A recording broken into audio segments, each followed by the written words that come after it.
உங்களுக்கான இன்றைய பிரபஞ்ச வார்த்தை. நமது ஆழ்மனம் ஒரு வங்கியை போன்றது.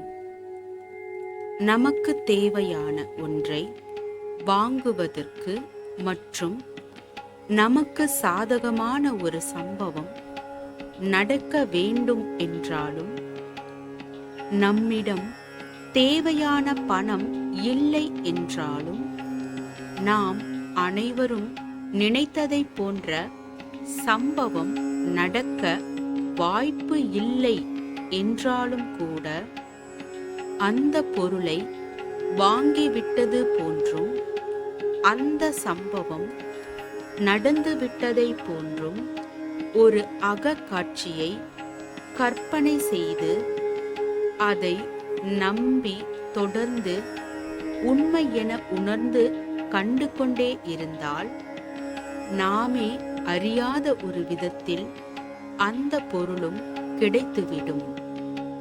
நாம் நினைத்த சம்பவமும் நடந்துவிடும்.